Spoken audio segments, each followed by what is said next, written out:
And welcome to ETF Edge, your go-to place for everything exchange-traded funds. I'm your host, Bob Pisani.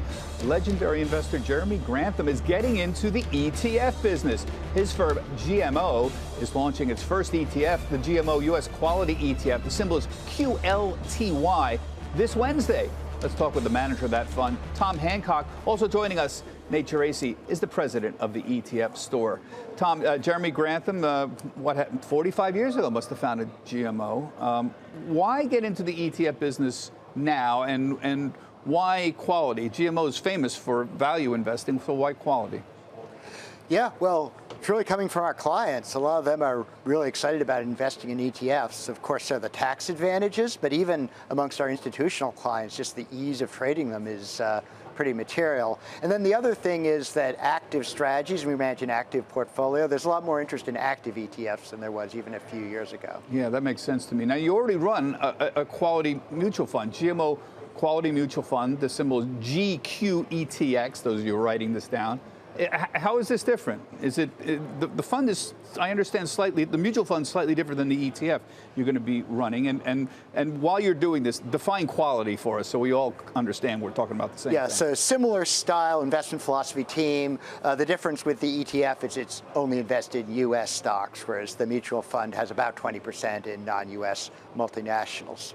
Now, what does quality mean for us? Quality is about companies that can sustainably deploy capital at high rates of return. They can do things competitors can't, moats around their business. They have strong balance sheets. These are battleship companies that are going to remain relevant and important going forward.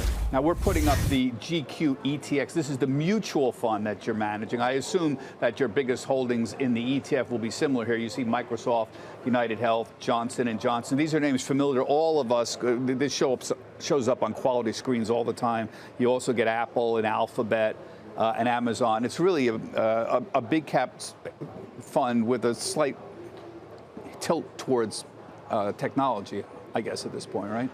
Yeah, that's right. And there are really three sectors where we've traditionally found attractive opportunities. It's technology, it's also healthcare, and then a lot of the consumer staples, the branded consumer companies that have been around for so long. Yeah, the Johnson & Johnsons of the world. That always shows up on a quality ETF screen. Nate, this is a pretty saturated ETF market. There's an awful lot of quality ETFs out there. More than a dozen, at least. Can somebody like a GMO really stand out in this kind of market? I do think so. I love the fact that more traditional active managers are getting involved in ETFs because that offers choice for investors. And really, it's a natural evolution of the ETF wrapper, which over the years, that wrapper has proven to be lower cost and more tax efficient. And if you think of an active manager attempting to generate after-tax alpha, the ETF wrapper helps lower that hurdle. It offers a better chance at outperformance. But bigger picture, I think it's interesting because the ETF industry was built on the back of passive management, but the industry has evolved. And quite simply, asset managers are meeting investors where investors want to be met, and that's in the ETF wrapper. I was actually looking at flow data the other day. Over the past 10 years, there's been about $4.3 trillion that has gone into ETFs. Well, $2.2 trillion has come out of mutual funds, much of that on the equity mutual fund side. That's a $6.5 trillion swing, and I think that's obviously tough for any asset manager to ignore. So I think active managers coming into the space, offering their best strategies in an ETF wrapper, I think is their best chance at success longer term.